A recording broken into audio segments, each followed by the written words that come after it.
The sky hung low like wet wool over the Franconian hills, the sun a pale, stubborn smear against the clouds. In the village of Neustadt, under Aisch, the trees were budding with cautious green, but spring meant nothing now. It was April, and the Americans were coming. Inside a timber-framed house just off the main square, Greta Köhler's hands trembled as she fastened the lid on a small wooden box. Photographs, letters, and a brittle lock of her father's hair, all bound in string. The box slid under a floorboard with a soft thud. She knelt there for a moment, listening. Outside, the distant thump of artillery echoed through the forest, like gods clearing their throats. "They're coming," her mother whispered behind her, voice cracked and low. The Americans. Greta nodded. Everyone knew it. The Nazi Kreisleiter had barked warnings only the day before. Do not resist. Do not speak. Do not give them reason. But then he'd vanished.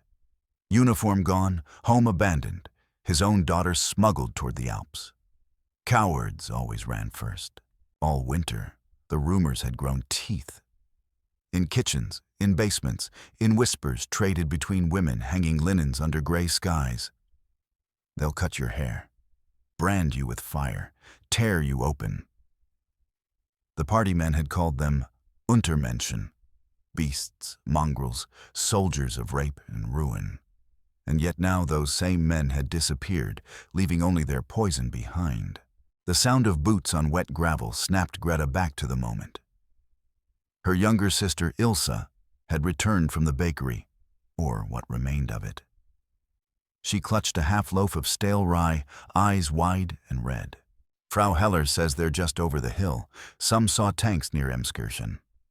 Their mother sat down slowly, gripping her rosary.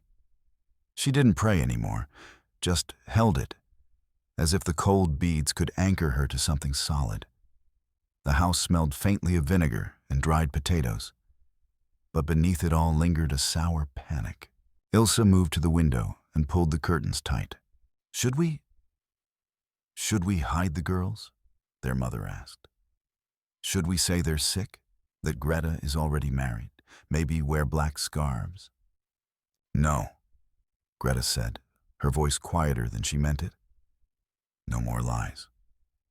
For weeks now, Greta had scrubbed herself in cold water every morning, braided her hair tight, and kept her eyes down in the street.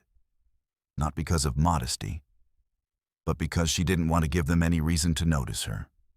She had already heard of what happened in Würzburg, of women taken from their homes in the middle of the night. And those were Americans. What of the others? She remembered what the Wehrmacht man said when his truck broke down near the square last month. "Don't think they'll be gentle. Not after what our boys did in Normandy, or in the Ardennes." Then he'd laughed like it was a joke. But it wasn't. Across the village, the bells in the Protestant church had stopped ringing weeks ago. No sermons now, only sermons of fear. Mothers taught their daughters how to look small. Fathers polished old rifles they didn't dare use. And yet, amidst the fear, there were strange moments of softness. That morning, Greta had seen the elderly Jewish tailor, Herr Rosenfeld, thought deported long ago, limping toward the town fountain. No one stopped him. No one screamed. He drank slowly, wiped his lips, and limped back into shadow. The war had taken structure, and in its place left silence. A waiting silence, heavy with the weight of history turning its final page. In the far distance, thunder rumbled again. Not rain, not this time. Ilse stood up. "Should we run?" "To where?" Greta said. "The woods are full of deserters, and the fields are mined." They sat in stillness, the three of them. A house with no men, a house without certainty, a house with only daughters. Then the sound came. Not thunder, but engine growls, low and deep. not like the clattering motorbikes of the SS or the shrill whines of Luftwaffe cars. This was different. The low hum of industry, of Detroit, of something unstoppable. A Sherman tank crested the hill outside town, its tracks caked in mud, turrets swaying as it scanned the road. Behind it, jeeps and olive-drab trucks with white stars stamped on the hoods. Dust billowed around the column like a second storm. Ilse began to cry. Greta stood. Slowly, she stepped toward the door. "Don't undress," her mother whispered sharply. "Don't let them. Pretend you're ill. Dirty your face." Greta paused, then turned back. "No," she said. "I won't be afraid of ghosts." She pushed the door open. Sunlight struck her eyes. Real sunlight now, breaking through the overcast. It fell on the faces of the villagers as they emerged one by one. Men with empty eyes, women clutching children, old men holding white flags made from table linens. The Americans rolled past slowly, machine guns tilted down but unmanned. No one smiled. No one waved. The first jeep stopped. A black soldier in a dusty helmet stepped down and scanned the crowd. His eyes met Greta's. She felt her breath catch, not from fear, but confusion. He nodded once. Not a leer, not a smirk, just a nod. Like a man greeting another soul after a long storm. She looked down, then back up. And the soldier had already moved on. But fear lingered. It did not leave with the tank's exhaust or vanish with the rumble of treads fading down cobbled streets. It clung, like damp wool, like an old sin, to the stones of Neustadt, to the hands of its women, to the way mothers still pulled their daughters close when the windows rattled. Inside the Kohler house, Greta closed the door gently behind her. Ilse sat with her knees pulled to her chest, rocking slightly, lips moving but saying nothing. Their mother still clutched her rosary, but the beads no longer moved through her fingers. They had all seen the soldier, black, young, unsmiling, and they had expected him to speak, to demand, to enter. He did none of those things. Greta leaned against the doorframe. Her legs were shaking, not from what had happened, but from what hadn't. "Did he say anything?" Ilse asked after a moment, voice trembling. "No. He looked at you. I saw it." Greta nodded. "But it wasn't like they said it would be." Ilse blinked. "You mean he didn't?" "No, he looked tired, that's all." Her voice faltered. She didn't know how to explain the moment. That tiny, nameless moment where their eyes met and something passed between them. It wasn't warmth. It wasn't kindness. It wasn't pity either. It was just acknowledgement. Human recognition. Nothing more, nothing less. But the story still crawled under her skin. For months, women had whispered the warnings. If you're captured, you'll be used. If you survive, you'll be shamed. The Nazis had not needed guns to enslave them. They had used fear. And that fear had become a second skin. Just yesterday, Ilse had heard a neighbor say the Americans were releasing the prisoners from Flossenburg. Another said they were shooting German men on sight. Another swore they'd watched a girl stripped naked and paraded through the streets of Würzburg as punishment for smiling at a GI. Every tale darker than the last. And every tale repeated in hushes, in corners, with the kind of relish only fear can feed. But now they had seen them. Real Americans. Not shadows. Not devils. Just men. Dirty, weary men in oversized coats, driving machines of iron and oil. Still, the terror would not unclench. Later that afternoon, as trucks rumbled toward the town center, women were told to report for questioning. A bilingual pamphlet was handed out by an officer with wire-rimmed glasses and a clipboard. Greta held the thin paper in her hand, like it might burn her. All civilians are to remain in their homes unless requested for interrogation. Cooperation is mandatory. Refusal may result in detention. Civilian Military Administration, U.S. 7th Army. The village's women gathered in tight clumps on sidewalks and stairwells, not daring to sit, not daring to speak above a whisper. Old women clutched crucifixes. Girls wore kerchiefs to hide their hair. A few carried soap in their pockets, unsure why. Some instinct that cleanliness might protect them. Greta walked Ilse to the mess hall just after dusk. It had been repurposed, half as a field office, half as a temporary medical check station. A sign hung on the door. Military police, medical screening. Inside, it smelled of disinfectant, mud, and candle wax. An American nurse, blonde, freckled, face pinched from long days, stood behind a table. She spoke gently, through a translator. Name, age. Have you been injured? Are you ill? Greta watched Ilse sit stiffly in the wooden chair, arms crossed. A second nurse, older, with gray curls under her cap, unwrapped a blanket and handed it to her. Cold tonight, she said. Ilse looked down. Her lip quivered. No one is going to hurt you, the translator said. They're just making sure you're not sick, that you have no wounds. They want to know if you need help. But Ilse began to cry. Not loud sobs, just a quiet stream of tears, falling soundlessly into the folds of the coarse wool blanket. The nurse didn't speak. She simply set a cup of warm broth on the table beside her and stepped away. Greta sat next. The questions were the same, the answers mechanical. Name, age, any signs of injury, any symptoms of typhus, any pregnancies. But then a strange question came. Were you forced to serve soldiers? The words hit her like a slap. Her breath caught. No, she said.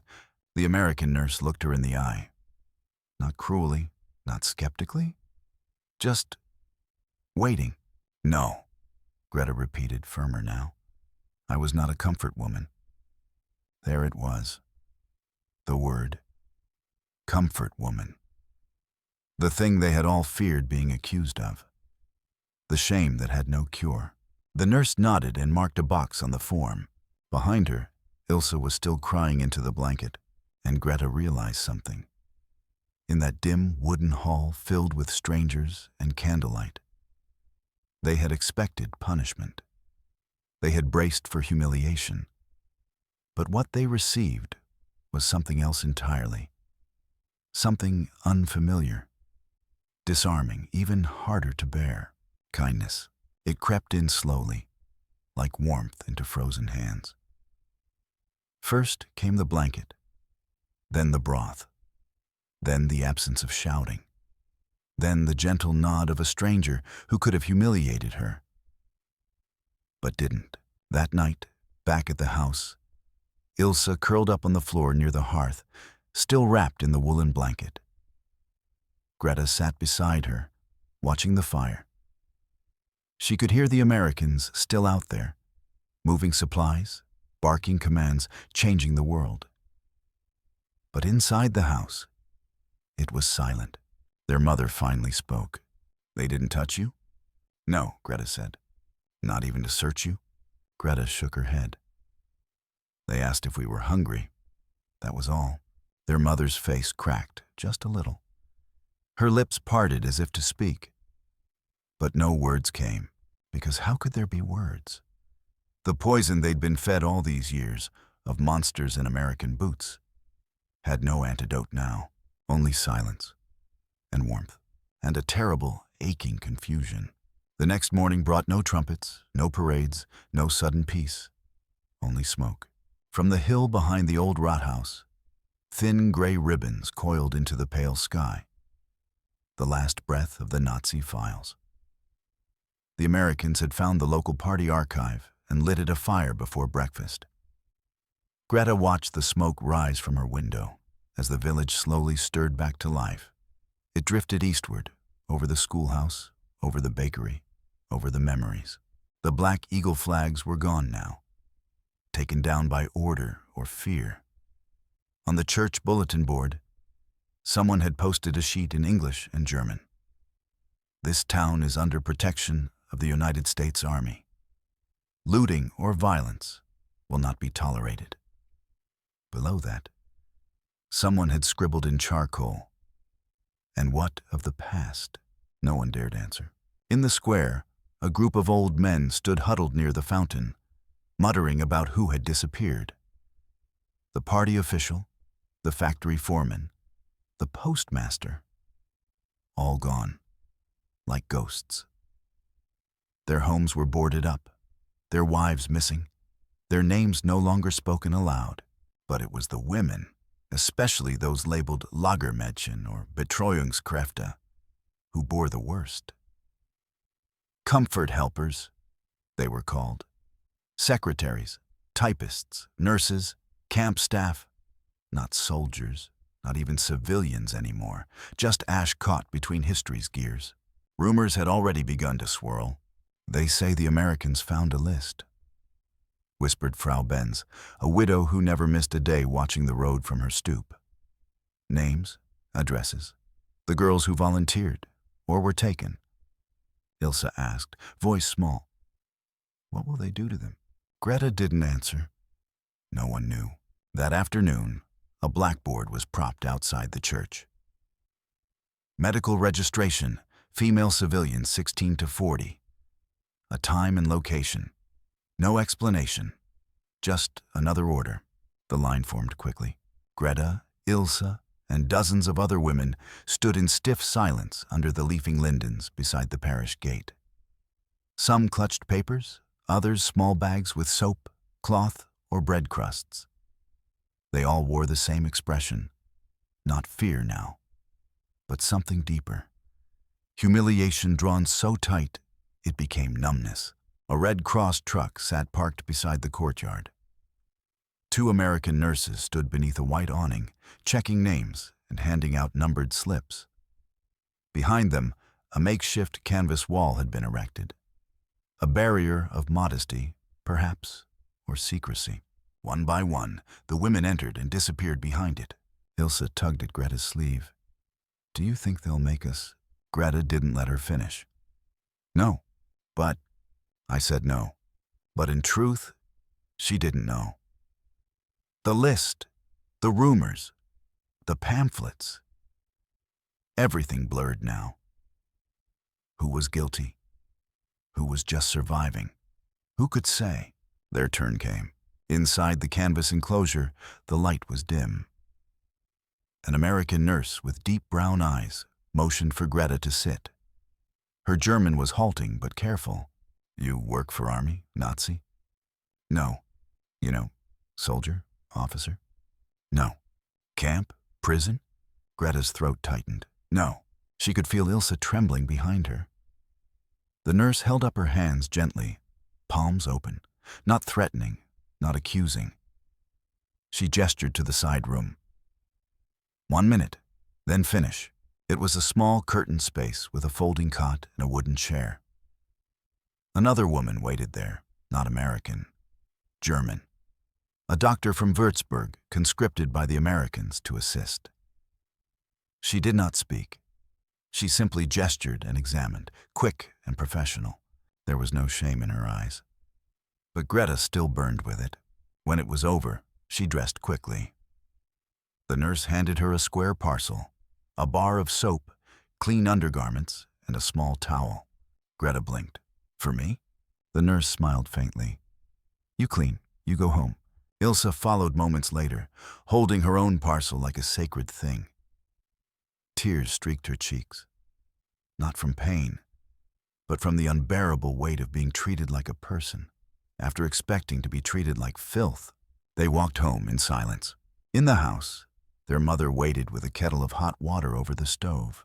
I heard the women scream, she said quietly, not turning around. No one screamed, Greta replied. She poured water into the basin, unwrapped the soap, and began to wash. Not from dirt, but from memory. Ilse did the same, each lathered stroke an act of unlearning. Greta looked at her reflection in the mirror above the sink. Her eyes were the same, her cheekbones, her brow. But something had shifted. Something beneath the skin. Not defeat, not even shame. Something older, a grief she could not name. Later, that evening, a knock came at the door. It was the same soldier from before, the one who had nodded. He held a box. Inside, 2 cans of meat, 2 loaves of white bread, a tin of coffee, and a folded note. He didn't speak. He just handed it to Greta, tipped his helmet, and walked away. Ilse stared at the bread like it was a jewel. Their mother unfolded the note. It was in English, Greta translated slowly. For the girls, not because you deserve it, but because no one deserves what's been done to any of us. The handwriting was messy, but the message burned clean. Greta sat down, hands in her lap. The smell of coffee filled the room.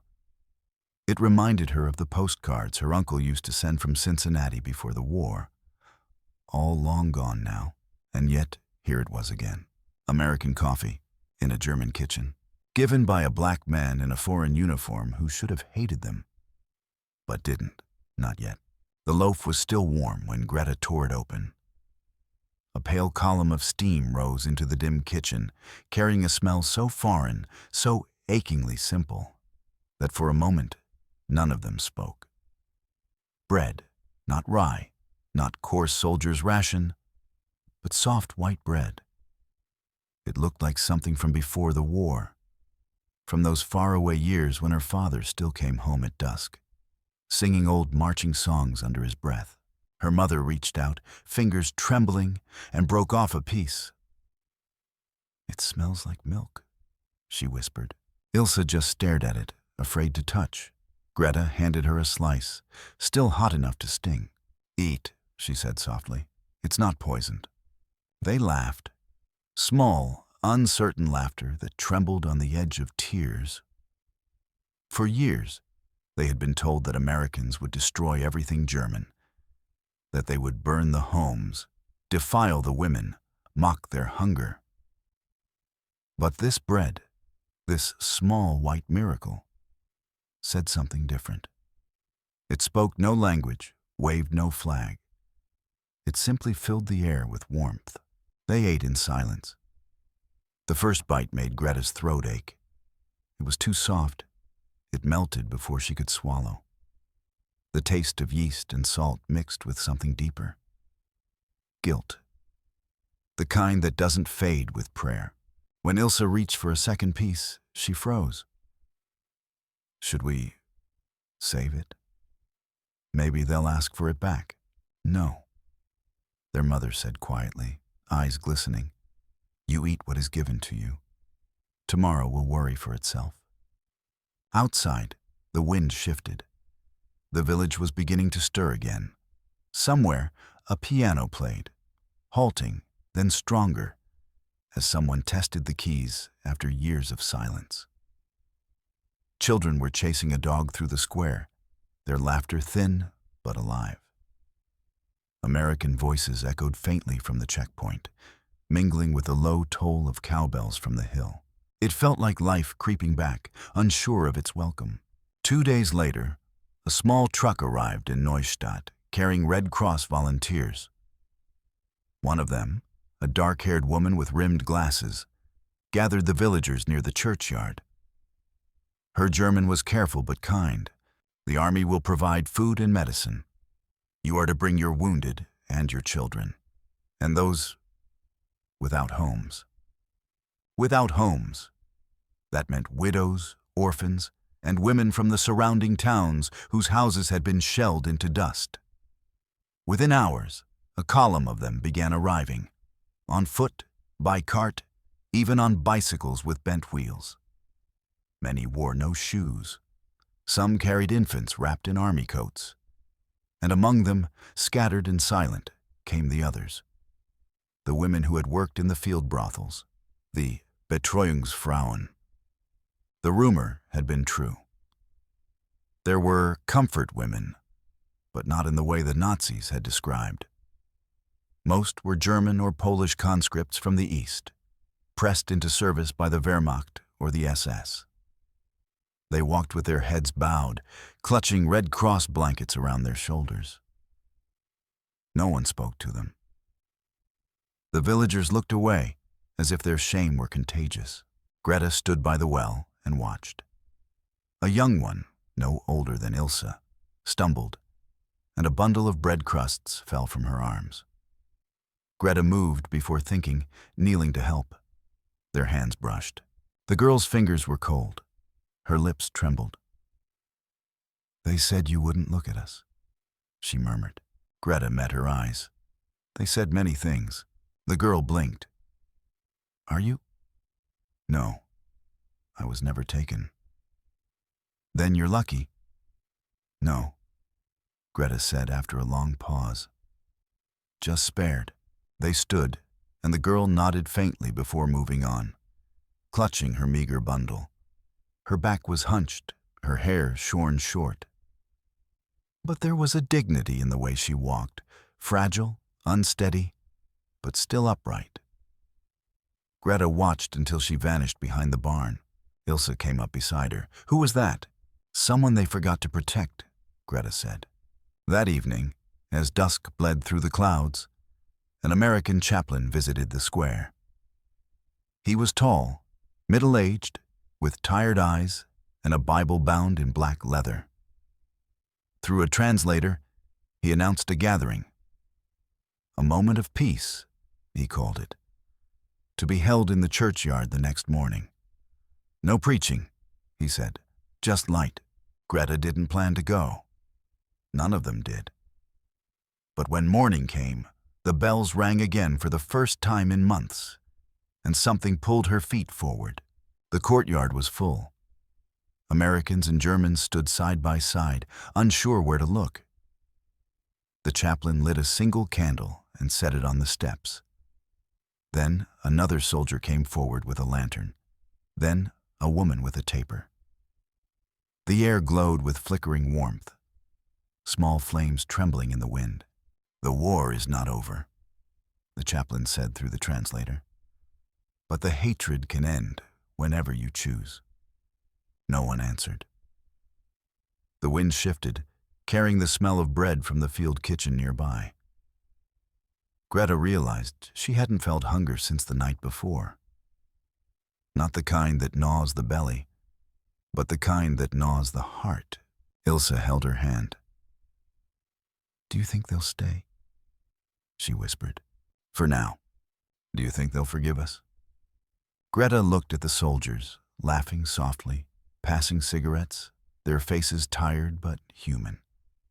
She thought of the man who had given them the bread, of the nurse who had handed her soap without judgment, of the girl in the blanket who had whispered, "You wouldn't look at us." "I don't think forgiveness is theirs to give," she said quietly, "or ours to take." The wind bent the candle flames sideways, scattering light across the cobblestones like small stars trying to rise again. When they walked home, the smell of coffee greeted them once more.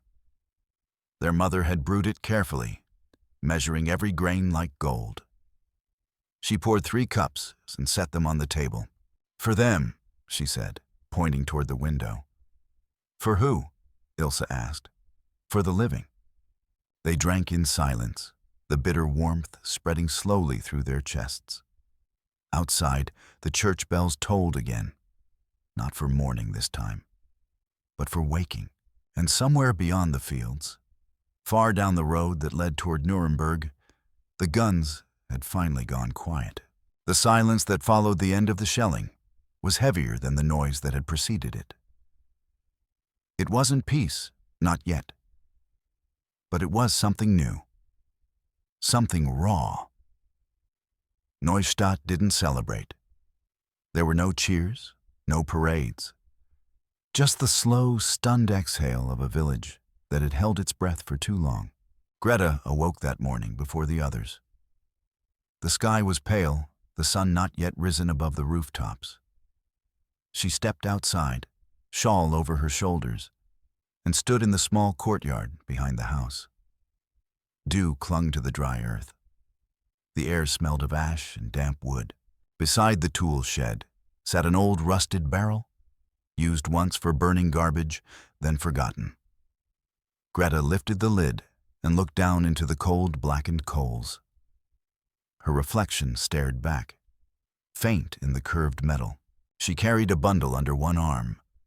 Papers, armbands, an old ribbon from her Hitler Youth blouse, her father's service pin, her mother's ration log, stamped with the eagle seal. Symbols, lies, pieces of a life built on fear and silence.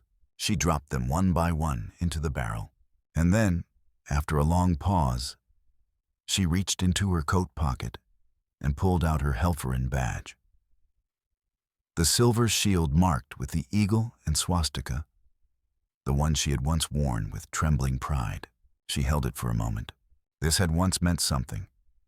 Not belonging, not glory, but survival. The illusion of safety in uniform.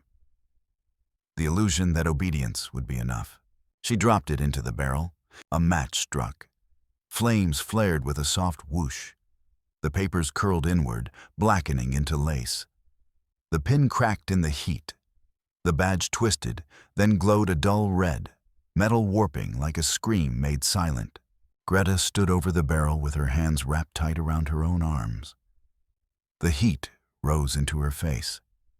Not punishment, not shame, just the ritual of release. Not for others, for herself. Behind her, she heard footsteps. Ilse? Greta didn't turn around. You burned it? Ilse's voice was small. Yes. Ilse came closer.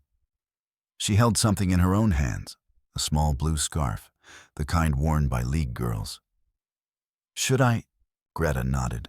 Ilse dropped it in. The fire took it gently. They stood together for a while, watching the last symbols of their childhood dissolve into ash. No tears came. No words. Just the quiet understanding that this was the only kind of funeral they would get for that part of themselves. Later that day, the Americans began distributing new identification cards. Each person in the village, man, woman, child, was photographed, documented, and issued a small brown booklet. Civilian registration. U.S. military government. Greta stood in line outside the schoolhouse with Ilse, staring at the foreign letters stamped in blue ink. The soldier taking photos was young, with a southern drawl so thick the translator had to repeat each instruction twice. Stand straight, look ahead, no smiles. The camera clicked. A flash burst. Greta blinked. The soldier handed her the card without comment. Inside, behind a curtain, an American officer reviewed the files. On a table beside him sat a stack of forms marked Suspected Affiliations. Lists of those who had belonged, who had marched, who had worn armbands too proudly. A woman from the next village stood trembling as her name was read aloud. You served at the Flossenburg Annex? Her eyes filled with tears. They told me it was for the fatherland. I brought them blankets. The officer didn't yell. He didn't hit her. He just marked something on a form and told her to wait outside. Ilse whispered, Are they going to punish everyone? Greta shook her head. No, but they'll remember. That evening, they returned home to find their mother scrubbing the kitchen walls. Not with water, but with vinegar and lye. The wallpaper was peeling. Years of smoke and war had left a residue on everything. Walls, curtains, even the porcelain dishes. She worked in silence, sleeves rolled high, gray hair damp with sweat. I want this gone, she muttered. All of it. Greta took the brush from her. Not all of it, she said gently. Just what no longer belongs. They cleaned until their hands ached. That night, Greta found herself outside again, drawn by the barrel's glowing embers.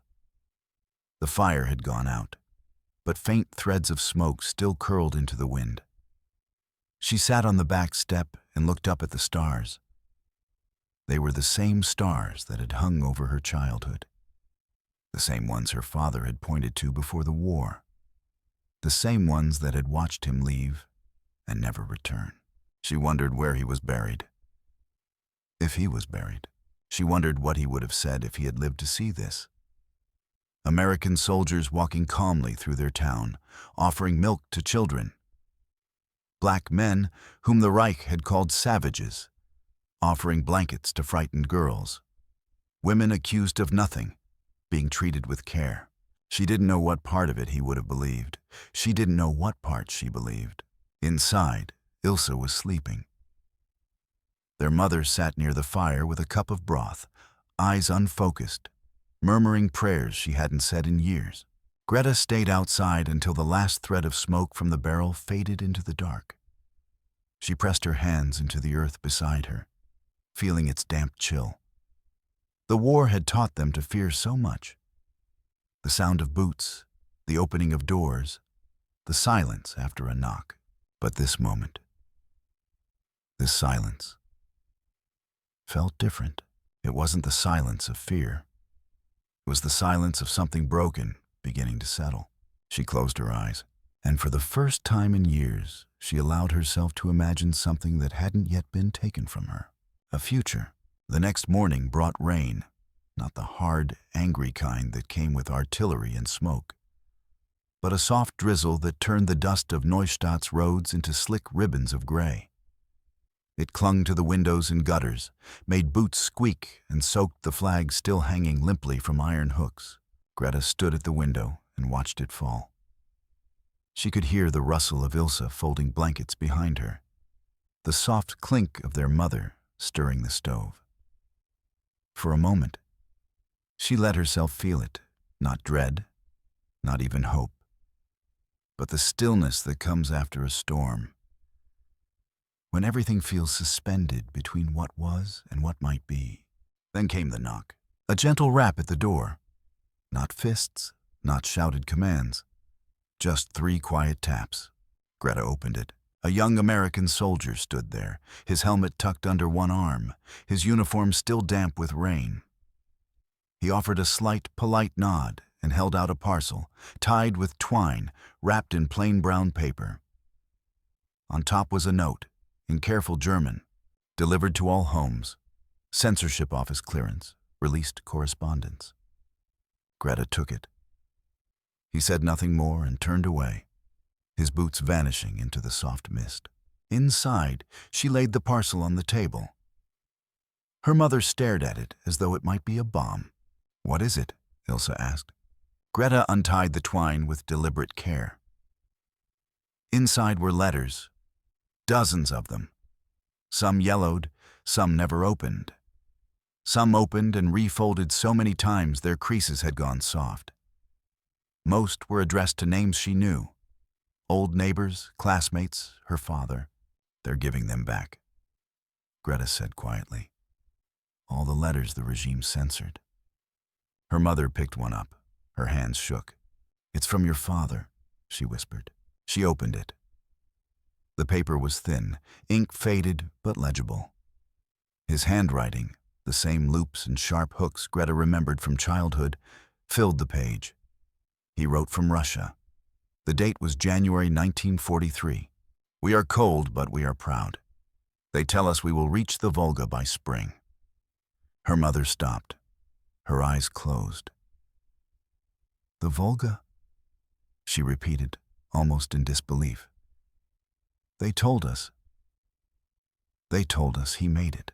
Greta knew what that meant. The regime had lied, sent form letters, claimed he died heroically in Belarus in '44. But here was his voice, dated months before the Battle of Stalingrad ended in catastrophe. "I think he died there," her mother said, staring into nothing. "And they never told us." Greta opened another, addressed to her. It was from a girl she hadn't thought of in years. Lotta Werner. The last she'd heard, Lotta had been sent east to work in a textile mill. "Greta, I've met someone, a Russian. Don't be angry. He gave me a coat when the others laughed. I think not all enemies wear boots." Greta read it twice, then again. Lotte had written that in 1944, and it had never reached her. Ilse held a letter without opening it. She just pressed it to her chest. "What did we lose?" she whispered. "All those years. What else did they keep from us?" Later that day, Greta visited the square. A group of villagers had gathered under the overhang near the old post office, reading a list posted by the Americans. Revised names of the dead. It stretched down the wall like a shroud. Some names had lines drawn through them. Some had stars beside them. Some had simply been removed, vanished by bureaucracy or truth. A woman with gray hair stood frozen in front of it. "My son," she said aloud, "was supposed to be in Prague. They told me that. He's been dead 3 years," murmured a man beside her, his own face pale. The silence that followed wasn't disbelief. It was betrayal. Nearby, American soldiers handed out parcels. One of them, the same dark-skinned soldier who had brought the bread days earlier, paused beside Greta. "You read yours?" he asked, his German heavily accented. She nodded. "Yes, some were hard." He studied her face for a moment. Then he said, "Ours too." He tapped his own chest. "My brother. Letter came after he died in Italy. Never read it. Couldn't." Greta swallowed. "Did he write often?" "No," he said. "But he died with a pen in his hand. That's what they told us." They stood in the rain, strangers bound by something neither of them had words for. Finally, he smiled. Just barely. "You keep the letter. It's truth now, even if it hurts." He walked on. That night, Greta lit a candle and laid the letters out across the kitchen table. Each one a ghost, a window into a life she hadn't lived or hadn't been allowed to live. Ilse joined her, sorting quietly. Their mother brought them tea, then sat beside them and opened her own. A letter from her sister in Austria. Dated 1942. The last line read, "They say Vienna might fall. But if it does, I hope someone kind finds you before someone cruel finds us." Greta whispered. Someone kind did. And for the first time, her mother began to cry. Not from grief, but from relief. Because sometimes, kindness is not what saves you. It's what proves you were worth saving at all. The candle flickered in the center of the table, light dancing across the old ink, the foreign stamps, the broken timelines. Letters without senders, truths without trumpets. But finally, a kind of peace. The first Red Cross hygiene station opened at the edge of town a week later. A converted stable with clean water, tubs and shelves stocked with brown soap bars, stamped U.S. Army issue. Word spread quickly among the women, though most were hesitant. Baths offered freely, without inspection, without strings. For years, water had meant fear. It came cold and rationed. It meant scrubbing wounds, hiding bruises, or waiting in line under the eyes of guards. Even soap was suspect, a luxury in the final years of war, bartered like gold or hoarded like medicine. So when the notice came, printed in both English and German, women's bath hours, 14 to 18, supervised by female medical staff. Greta stared at the paper in disbelief. Ilse, standing behind her, said softly, "Do you think they'll watch us?" "I don't know," Greta answered. "But we should go. If only to see." That afternoon, they stepped through the threshold together, into a space that smelled of lavender soap and warm tile. The walls had been scrubbed spotless. The tubs were porcelain, not metal. A Red Cross nurse, American, red-haired, middle-aged, smiled and motioned for them to come forward. Her eyes were tired, but not unkind. "No inspections," she said in slow German. "Only bathing. Towels there, soap in baskets. Water's hot." Hot. The word struck something in Greta's chest. She hadn't felt hot water on her skin in over a year. Cold wells, tin basins, rain. That was all they'd known. Not this. Not steam curling through the air like forgiveness made visible. They were guided to small curtained stalls where wooden benches held folded towels and clean clothes. Undergarments, soft cloth shirts, even thin dresses donated from the States. Nothing fancy, nothing labeled, just clean. Greta stepped out of her worn dress slowly. The mirror on the wall was cracked, but she still caught sight of herself. The thin shoulders, the bruises faded, the stretch of skin made old too soon. She slipped into the tub and nearly gasped. The water held her, warmth wrapped around her like arms. She sank deeper until the heat touched the base of her neck. Her breath hitched, not from pain, but from the strangeness of being cared for. Not touched, not observed, just allowed to exist. Across the stall wall, Ilse let out a sharp gasp, then a laugh. Greta smiled, the first true smile in weeks. She washed slowly, carefully, as if afraid the soap might disappear. The dirt slid off in quiet swirls, curling like ghosts into the drain. She scrubbed her arms, her face, her neck. She found an old cut on her shin she hadn't realized was healing. She pressed a warm cloth to her cheeks and let it sit there for a long time. There were no words, only steam and silence, and the scent of lavender. Afterward, they sat together on a bench just outside the door. Towels over their shoulders, hair damp and eyes wide with disbelief. A group of other women sat nearby. Widows, young girls, even one of the comfort workers. Her short hair slicked back, hands clasped tightly in her lap. No one spoke. They didn't have to. Their shared stillness said everything. A soft voice broke the quiet. It came from the nurse, now seated on a stool in the far corner. She began to hum an old American hymn, unfamiliar but gentle. A few notes, then more. The women turned toward her, uncertain at first. Then, quietly, hesitantly, another joined her. An older German woman. Greta recognized her from church, once a choir master's wife. Began to hum the same melody, matching the pitch by instinct, not memory. Another followed, then another. Within minutes, the bathhouse was filled with soft, uncertain harmony. German voices layering with the American melody, like smoke and sky folding together. No words, just breath, just healing. Ilse leaned her head on Greta's shoulder. "They lied," she whispered. Greta turned. "Who?" "The ones who told us we'd be humiliated, that we'd be stripped or punished, that we'd lose our dignity." Greta didn't answer, because Ilse was right. Everything they had been taught, every image, every speech, every trembling warning from uniformed men with fire in their eyes, had turned out to be a shadow.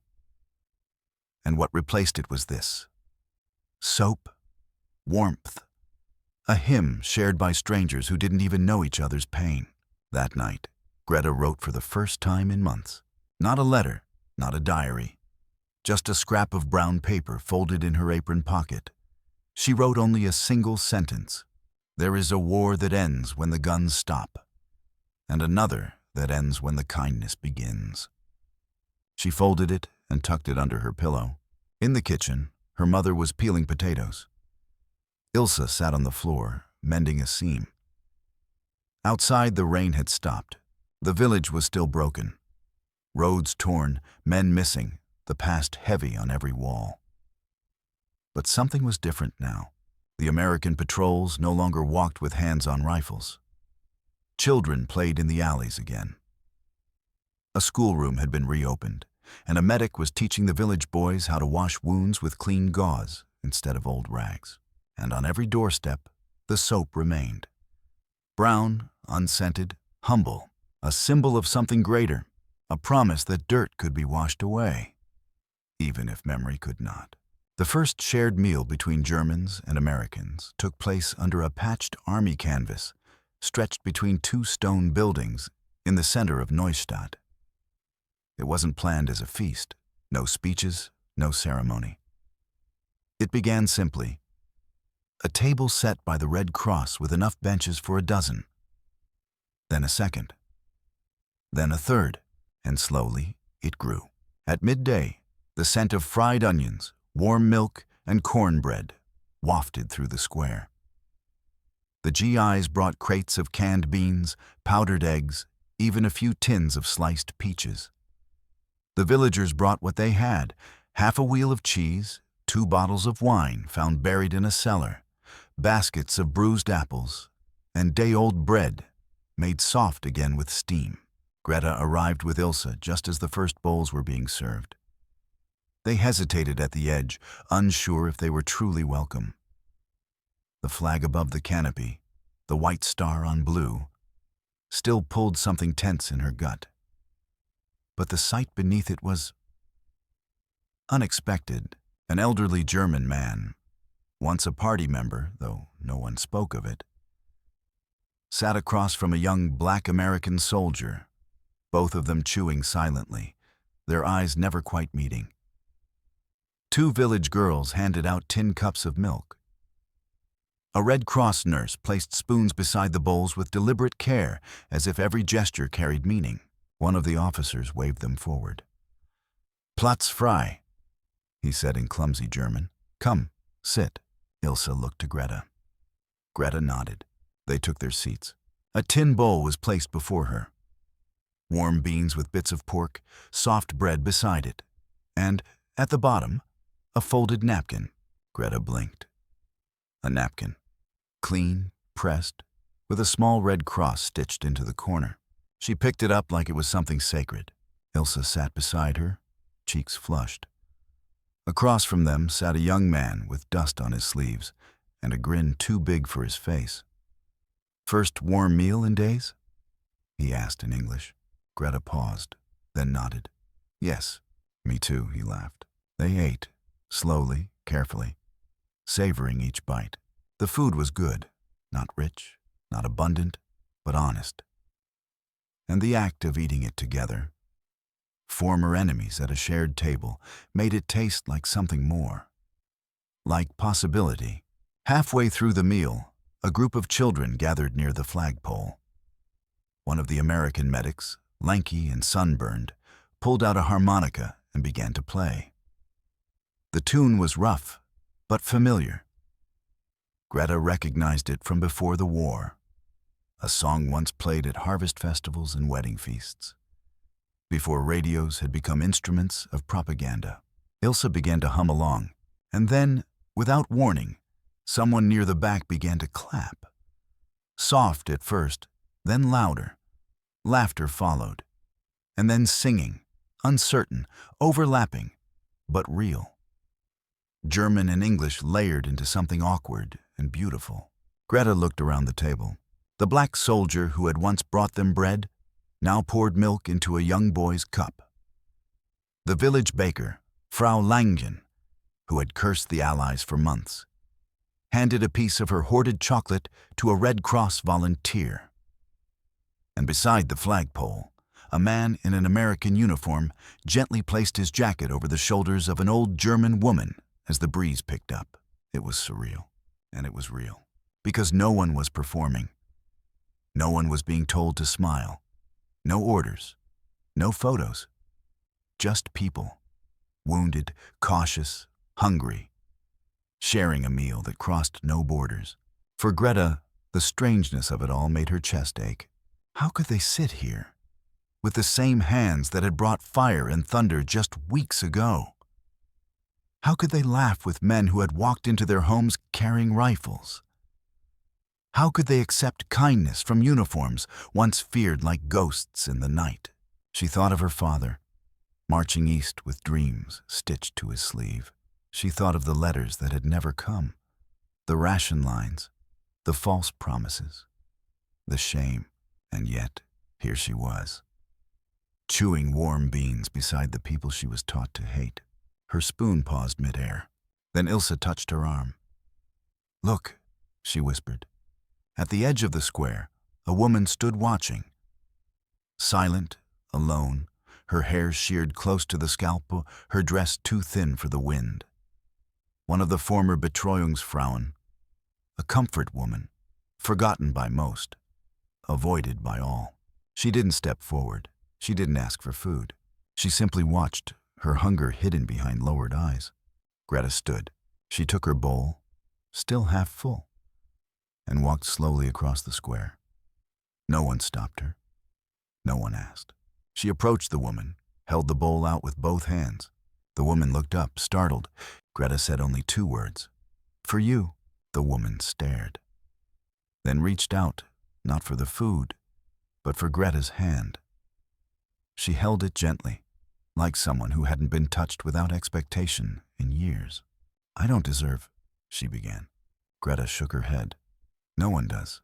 That's why it's mercy." The woman began to cry. Not loudly, just tears that fell without permission. Greta didn't speak again. She simply turned, walked back to the table, and sat down beside her sister. Ilse passed her a cup of milk. "Papa would have hated this," she said. Greta nodded, yes. Ilse smiled faintly, but Mama would have baked something. They laughed, not out of joy, but out of the quiet truth that some things could live again, even after being buried. Above them, the flag shifted gently in the wind, no longer a threat. Now, just cloth in the sun. May arrived with shy blossoms and nervous footsteps. The trees lining the road to the church bore thin white petals that trembled with every breeze, as if the earth itself wasn't sure it had permission to bloom again. One morning, Greta walked alone to the old cemetery at the village's edge, the same one where her grandfather lay and where her father's name had been carved into a headstone without a body. There were new graves now, some marked, some not. One simply read, "Ein Mädchen, 1945. A girl, 1945. The war had left graves without mourners, and mourners without graves." She knelt to clear a patch of weeds that had overtaken a corner of the stone wall. Her fingers dug into the warm soil, turning over what had once been frozen, broken ground. Beneath the weeds, she found the edge of an old iron cross, not military, but Catholic, its rust bleeding into the stone. She dug a little deeper, then stopped. There, nestled in the dirt, was a small cluster of wild violets. Delicate, blue-purple, their petals still curled as if surprised to be alive. Greta stared at them for a long time. Then she gently brushed the soil back and whispered, "You can stay." Back in the village, spring had begun to breathe through the streets. The Americans had started dismantling some of their outposts, moving east toward Nuremberg and Munich. Trucks passed less frequently. The soldiers' voices, once sharp and everywhere, now softened into the background. A few children had learned to mimic their accents, shouting, "Okay," and "Buddy," in the square. Ilse laughed every time. With the soldiers' departure came a strange quiet. Not the fear-filled silence of winter, but an unfamiliar stillness, like a field waiting to be sown. The villagers gathered in small groups again, not to trade rumors or ration slips, but to talk, to ask questions, even to disagree about what had happened, about who had known what, about who had benefited. It wasn't forgiveness, not yet, but it was the beginning of something equally sacred. Accountability. Greta overheard conversations that would have once ended in arrests. A boy admitting he had hidden his cousin, who was half Jewish. A woman confessing she had lied about a neighbor to protect her job. Even the pastor, who had long preached obedience, now spoke of humility and rebuilding. It was as if the truth, long buried beneath fear and propaganda, had begun to rise, like bulbs breaking through thawed soil. One afternoon, Greta and Ilse visited the abandoned schoolhouse. The Americans had donated chalk and paper, and a few of the village women were organizing lessons again. Not politics, not race science, just arithmetic, literature, Stories. Inside the classroom, faded portraits of the Führer had been torn down, leaving behind pale rectangles of clean wall. In their place, a young American teacher had hung a hand-drawn map of the world. The children stared at it with wide eyes, as if they had never known the world had more than 3 borders. Ilse pointed at the Atlantic Ocean. "Do you think we'll ever see it?" she whispered. Greta didn't answer, but a part of her, the part that had once believed the Reich would last 1,000 years, now believed something else entirely, that the world was wider than any regime. In early June, a new visitor arrived in Neustadt, an American woman in a brown Red Cross uniform, older than most, with silver streaks in her tied-back hair and a voice that carried across the courtyard like music. She introduced herself in halting German as Clara Davidson, a volunteer from Chicago. She didn't speak of politics. She didn't ask questions. Instead, she brought something no one had seen in years: seeds, wrapped in parchment, marked in English and Latin, sunflowers, carrots, marigolds, beans. Some the villagers recognized. Others they had only read about in books or seen once in an old catalog before the war had turned every garden into a potato field. "I bring them," she said, "not as charity, but as a beginning." Greta took a small envelope marked Cosmos. Mixed. She remembered the last flowers she had seen in bloom. Back in 1939, before the men marched off and everything was flags and fists and silence. The following morning, Clara taught a dozen women and children how to prepare garden rows behind the church.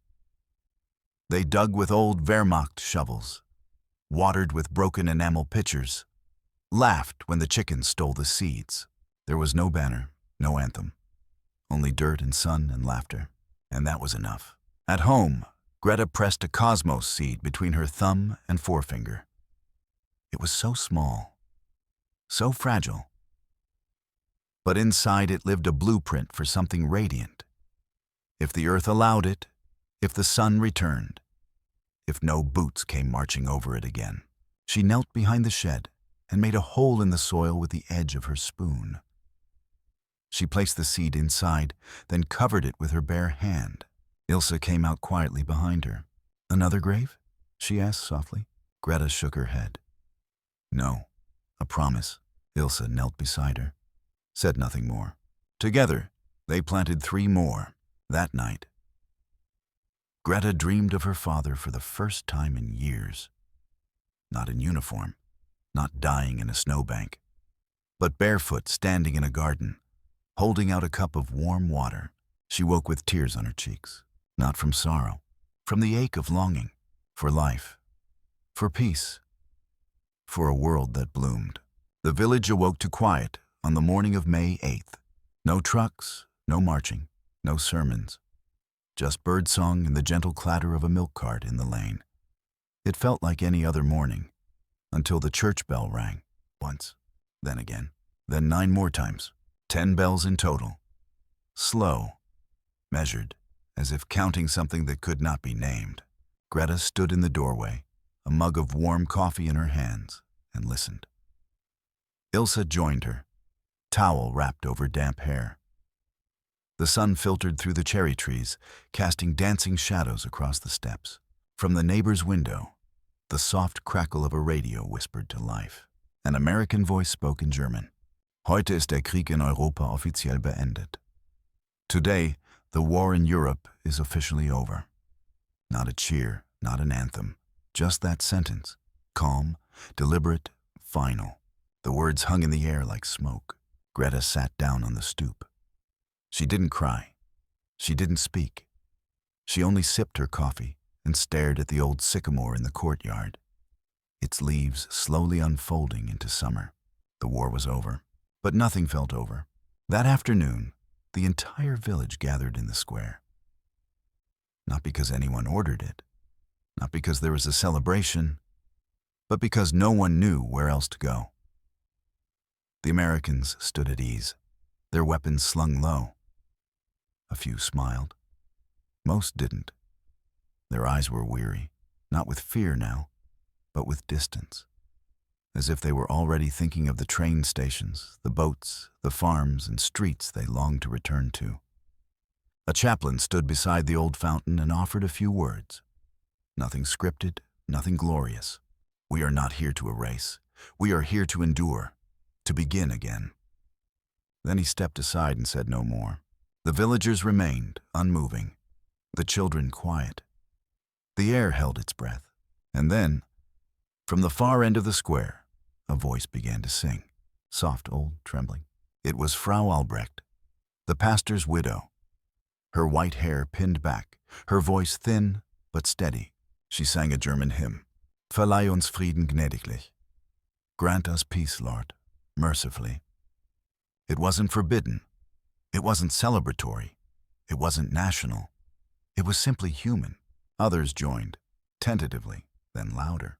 And for the first time in 6 years, the village sang without being told what to sing. Greta stood among them, her hands clasped behind her back, the song rising like the tide, voices cracked with grief, with survival, with something deeper than victory. This was not the end of war. It was the beginning of memory. In the days that followed, the Americans packed slowly. The supply tents came down. The radio wire was unstrung from the schoolhouse. The Red Cross volunteers took photographs with the children, snapshots of laughter carved out of rubble. Some soldiers traded chocolate for wooden toys. Others sat in the chapel at dusk and said nothing at all. When Sergeant Daniels, the dark-skinned soldier who had first given Greta bread, came to say goodbye, he carried a canvas bag filled with canned peaches and dried beans. "You have enough for now?" he asked. Greta nodded. "We'll manage." He hesitated, then pulled something from his breast pocket. A folded scrap of music paper, handwritten in pencil.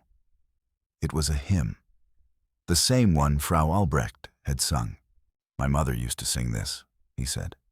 "Not in German, but the tune's the same." Greta took it gently. "Will you be going home?" He nodded.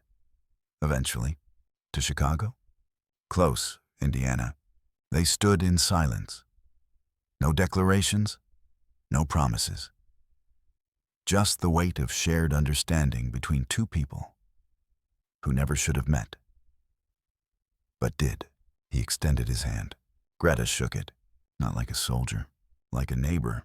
Then he turned and walked away, boots crunching softly over gravel, his silhouette shrinking into the sunlight. That evening, Greta went to the old garden plot behind the shed. The cosmos had not yet bloomed, too soon, too fragile. But the sprouts had broken the soil, pale green tendrils reaching toward the sky. She knelt beside them, pressed a hand to the earth. It was warm. Ilse joined her with a tin watering can. "Do you think they'll grow tall?"